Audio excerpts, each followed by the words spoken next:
entertain that nonsense anymore. I banned the export of minerals from Uganda. So Welcome to Talk of Africa 360, your source for insightful news, analysis, and thoughtful commentary. If you value informed perspectives and fact-based reporting, be sure to like, subscribe, and hit the bell so you never miss an update. Disclaimer: the content on this channel is based on reliable public sources and credible online information. It is intended strictly for educational and analytical purposes. We do not promote or endorse political violence, hate speech, or any form of discrimination. Our goal is to inform, not to inflame. Thanks for being here. Let's stay informed together. I'm tired of all these stories. These neo-colonial civil servants who have been holding us back. I have put my foot down. Say, I don't want to hear those stories. And Uganda is developing, and it will develop, because I don't entertain that nonsense anymore. I banned the export of minerals from Uganda. So when I banned them, they are flocking in now. They have opened 7 gold refineries. This is a small extract of one of the most raw and unapologetic speeches you will ever hear from an African president. Listen carefully to everything he is talking about, because the amount of wisdom in it is mind-blowing. The crisis which is in Africa today is because of philosophical, ideological, strategic, economic mistakes, which we have been talking about since the 1960s. This is not an accident. Aid has been for profiteering. This has been the problem. Now, the World Bank people and other groups have been talking of sustainable development. Even in your documents, I have seen those words there. I am now going to be 80 years old. Africa does not need sustainable, you could call it sustainable underdevelopment. Africa needs socio-economic transformation. The main reason why there is no growth is because the growth factors are not funded. They are not even understood. What are the growth factors? We now talk of private sector-led growth. Yes, but for the private sector to grow, what does it need? It needs low costs of production. And what are the low costs of production? Number one, transport. You must have low transport costs. Where do low transport costs come from? From the railway. If you don't fund the railway, how will you get low transport costs? Wonderful people. Banco Mundial, IMF, all of these. Where will low cost operation come from if you don't have a railway? I have been here for the last 64 years. I've been watching as a student leader, as a freedom fighter, now as the leader of a country. How many railways have been constructed or funded in Africa? The few that have been was by China, the Tanzania Railway to Zambia, and recently China, another one here in Kenya, and then Tanzania on their own, they are building a railway line. So if you are talking of helping Africa, the railway, because if you fund the railway, you will have low cost of transport, and you can produce products which are cheap, which can be bought in the world. The second cost pusher is electricity. If you don't fund electricity, and you talk about sustainable development, what are you talking about? Private sector-led growth. Electricity, we must have low-cost electricity, not exceeding 5 cents per kilowatt hour. That's what I insist on in Uganda. I'm tired of all these stories. These neo-colonial civil servants who have been holding us back. I have put my foot down, say, I don't want to hear those stories. And Uganda is developing, and it will develop, because I don't entertain that nonsense anymore. Borrowing for what? Capacity building. Imagine seminars. They call you in a hotel, you eat chapati, you eat mandazi. They say that is capacity building. Capacity building should be on the ground, not just seminars. The third one, those people who talk about private sector-led growth, private sector-led growth. I have been trying to borrow money for our UDB, Uganda Development Bank, a bank which funds manufacturers. No, I don't get support for that. Instead, they want me to go, my people to go to commercial banks.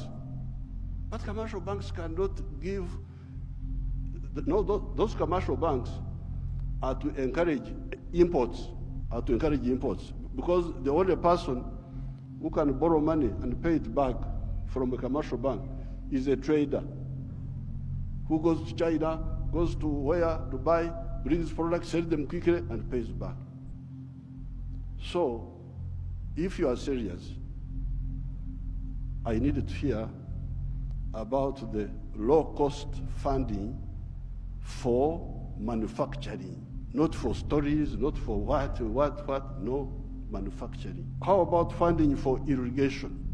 So in order to stabilize, I've been trying to look for a loan for irrigation. I can't easily get it.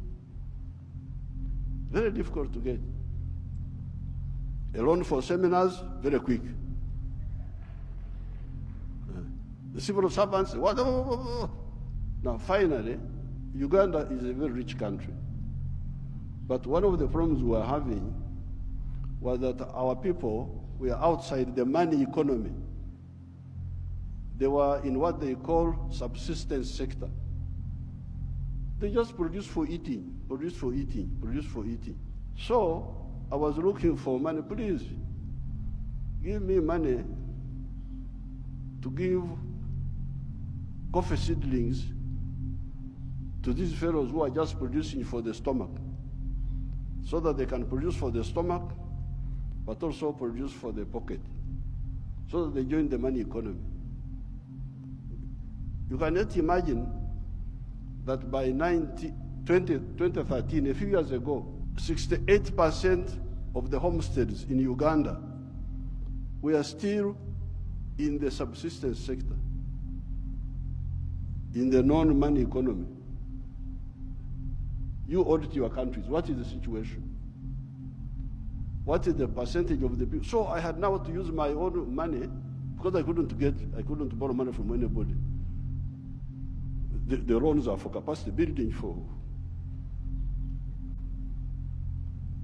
I don't know, sometimes they give for ICT.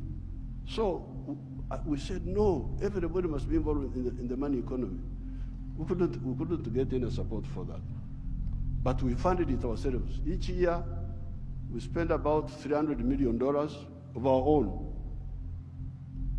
to make these villagers join the money economy by producing for the stomach, but also for the pocket.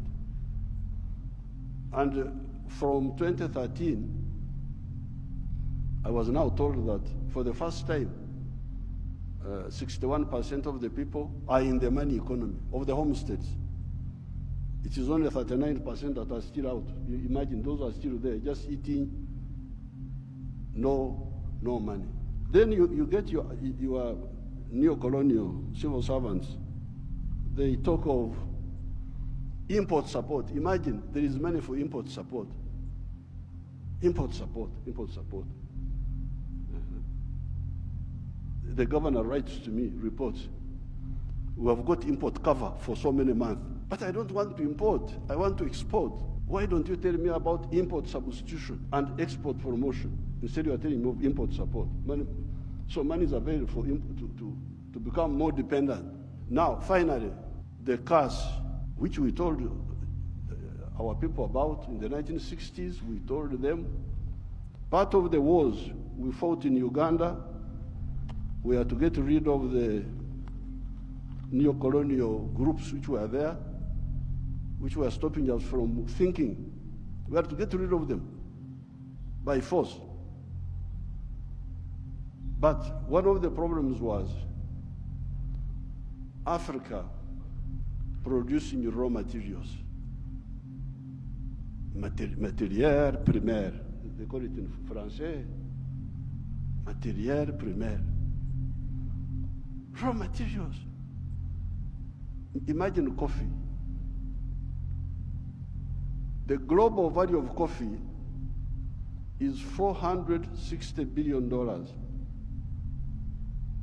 All the coffee producing countries of the world, Brazil, us, all this, we only get 25 billion of that.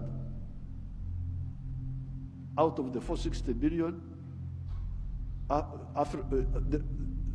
the coffee producing countries get 25 billion. And Africa gets only 2.5 billion. 900 million of that comes to Uganda because Uganda produces a lot of coffee. A country like Germany, which has no coffee, earns $65 billion from coffee. So, I sell a kilo of coffee, good grade coffee, $2.5. Somebody in London will get $241 from that 1 kilo. Okay, there are other costs on the way. I don't want to, because he's the owner of a restaurant and so on. But coffee roasting, coffee grinding, coffee packing must happen here in Africa. Must happen at source. The shirt I'm putting on is Ugandan cotton. I don't put on foreign clothes. It's only the trousers I'm putting on because I can't go naked. Because they have not solved that problem for me. So, if you look at cotton, how many job levels are there?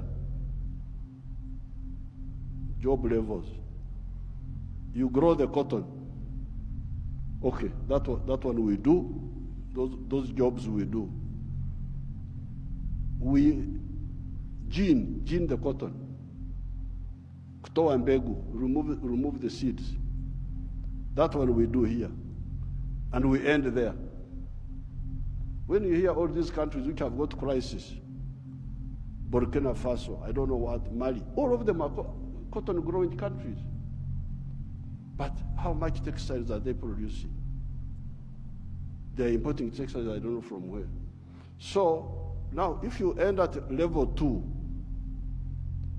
gening, removing the seeds, then you take the pamba, you take the cotton, to cleverer people who are clever. They take the cotton, they spinning, more money, more jobs for their children.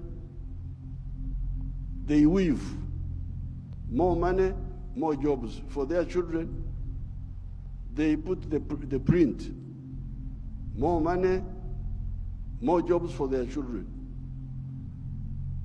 I looked at the figures. Uganda consumes 276 million meters of textiles each year.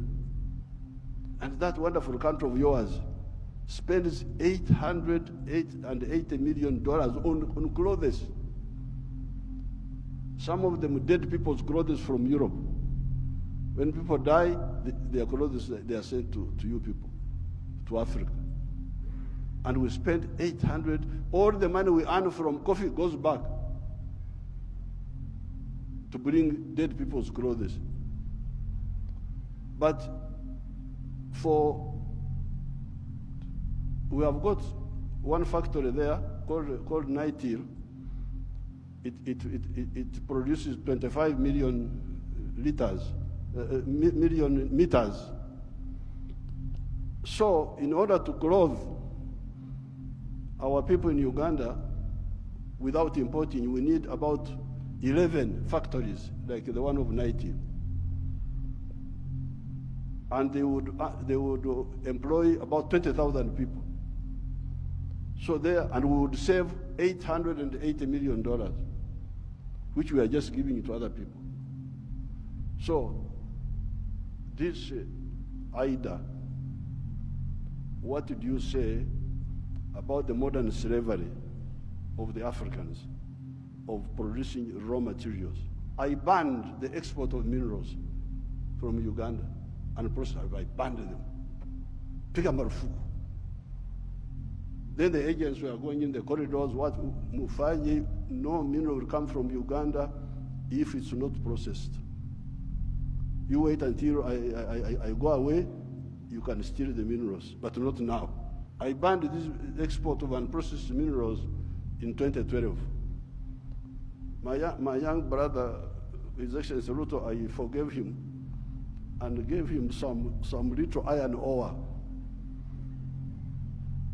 for, I think, 2 or 3 years, because I've got a lot of iron ore, one of the best in the world.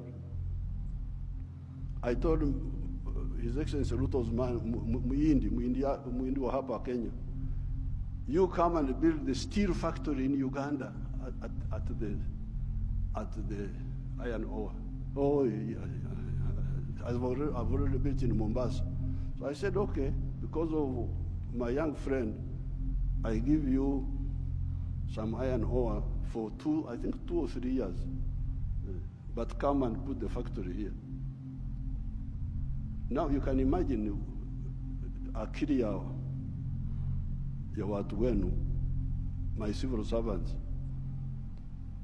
An Indian wanted to take that iron ore to India, imagine. Iron ore in Runyankore, in our language, is called obtare, but it is soil, black soil. If you see it, it is soil. To take that to India and do what? Pay your wonderful people $47 per ton. Our iron ore is the purest in the world. It is 70% pure. So you need like 1.5 tons to make a ton of steel. Now, a ton of steel costs $700. Somebody gives you $47 on your wealth, the wealth of your people, and he gets $700 from it. And all the jobs, your children have no jobs. Watoto wa Wahindi wanafanya wampata kazi. I can't be part of that treachery. So I banned, there will be no export of unprocessed minerals from Uganda. So there's no business. What do you mean there's no business? So when I banned them, they are flocking in now. They have opened 7 gold refineries. 7 gold refineries, they are there. Because I banned. The other day I was opening a tin refinery. But all this time, imagine, since the British were here, they were taking, walikuwa wanachukua mawe tu, stones, because tin in nature is a stone, looks like a stone. So they take that, and they give my people $11 per kilo. And they take it to cleverer people. For the cleverer people, they get $32. My people got 11, those people get $32. And all the jobs. So when I was opening the factory, I was asking the refinery, I was asking them, this boy who opened the factory is a Canadian. I was asking them, huyu Mkanada ameleta umeme wake? Has this Canadian brought his own electricity? No. Anatumia umeme wa kwetu. ameleta maji yake ya factory? No, anatumia maji yetu. Internet anatumia ya nani? Ya kwetu. So, out of the $32, much of that money will remain in Uganda. Pay for the raw material, pay for the electricity, pay for the water, all that remains in Uganda. So, what does, first of all, my African brothers and sisters say about this hemorrhage of Africa? This hemorrhage must stop. The crisis you see in these countries is because of stagnation of the last 60 years since independence. The population is increasing, the economies are not increasing. What do you expect? As reactions continue to pour in from across the continent, one thing is clear. Africa is demanding respect, sovereignty, and accountability. Was this just a diplomatic misstep or a deeper sign of shifting global alliances? We'll be watching closely. If you found this story important, don't forget to like, share, and subscribe for more real, unfiltered African news. This is Talk of Africa 360, telling the stories that matter.